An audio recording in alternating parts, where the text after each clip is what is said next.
یہ ہے آج ہمارا ولاگ نمبر 9، جس میں ہم بات کر رہے ہیں وہ 7 عادات جو کہ پر اثر لوگوں میں پائی جاتی ہیں۔ مختلف نوع کے ان طریقوں میں دوسروں کی طرح ہو کر سوچنا بھی شامل ہے اور دوسروں پر حاوی ہونا بھی شامل ہے۔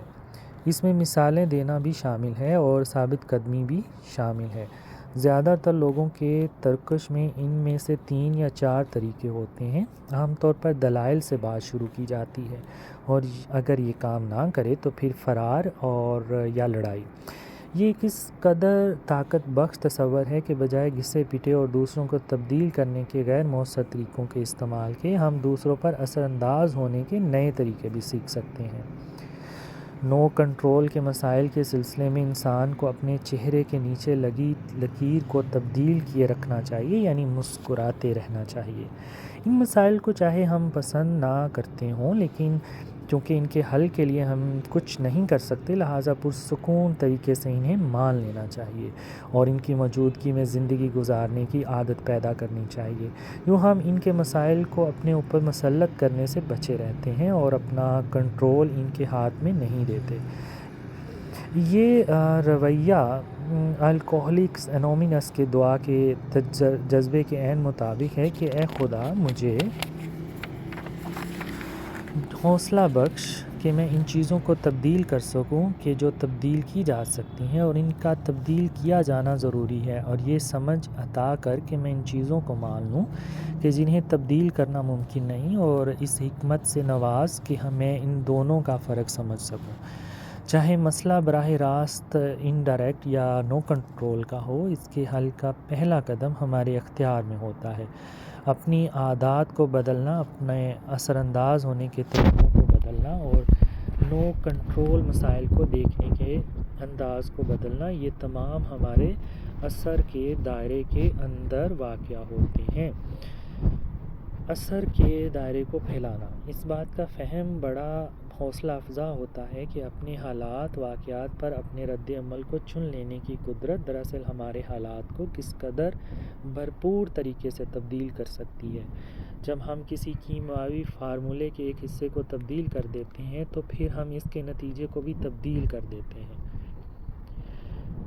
میں نے کئی سال ایک ایسے ادارے کے ساتھ کام کیا ہے جس کی سربراہی ایک انتہائی پرعمل اور ہمہ جہت شخص کے ہاتھ میں تھی۔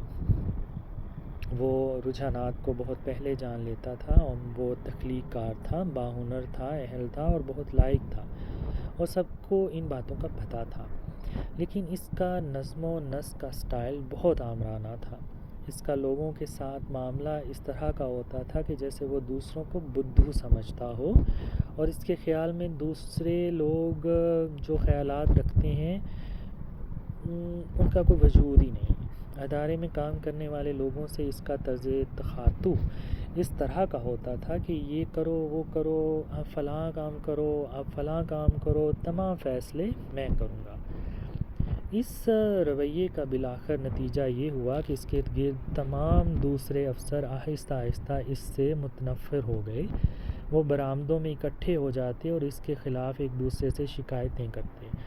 ان کی بحث کا انداز کچھ اس طرح کا ہوتا کہ جیسے وہ صورتحال کی بہتری کے خواہاں ہوں، لیکن وہ شکوے شکایت کا دفتر مستقل کھلا رکھتے۔ اپنے سربراہوں کی کمزوریوں کا ذکر تو سب کرتے، لیکن اپنی ذمہ داریوں کی بات کوئی بھی نہ کرتا۔ سب اس کی کمزوریوں کے نام پر اپنی ذمہ داریوں سے دستبردار ہو چکے تھے۔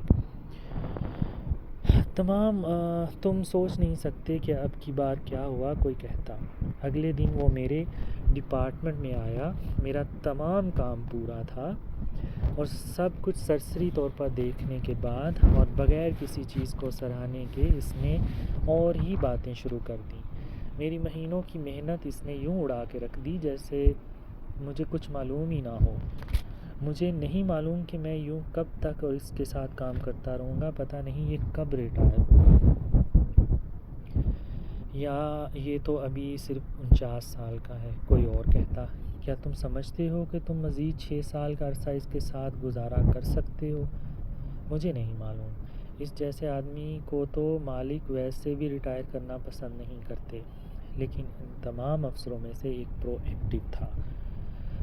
وہ احساسات کی بجائے اقدار کے زیر اثر کام کرتا تھا۔ اس نے قدم اٹھایا، اس نے اپنے سربراہ کی طرح ہو کر سوچا اور صورتحال کا بغور مطالعہ کرنے کے بعد اسے اندازہ ہو گیا وہ اندھا نہیں تھا کہ اپنے افسر کی کمزوریوں کو دیکھ نہیں سکتا تھا، لیکن بجائے اس پر تنقید کرنے کے اس نے سوچا کہ ان کا مداوع کیسے کیا جا سکتا ہے جن چیزوں میں سربراہ کمزور تھا۔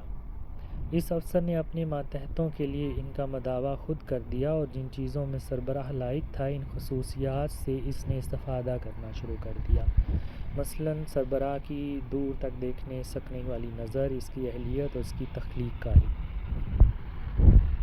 اس سے آگے کیا ہوا، اس آدمی نے پھر اس کو کیسے ٹیکل کیا، اس کی بات ہم کریں گے اپنے اگلے ولاگ میں۔ تو اس کے لیے ہمارے ساتھ جڑے رہیے اور پلیز سبسکرائب کیجئے اور لائک کیجئے ہمارے اس چینل کو، تاکہ ہم اس طرح سے مزید اچھی ویڈیوز اور تحریریں آپ کے لیے لیتے آئیں۔ بہت شکریہ۔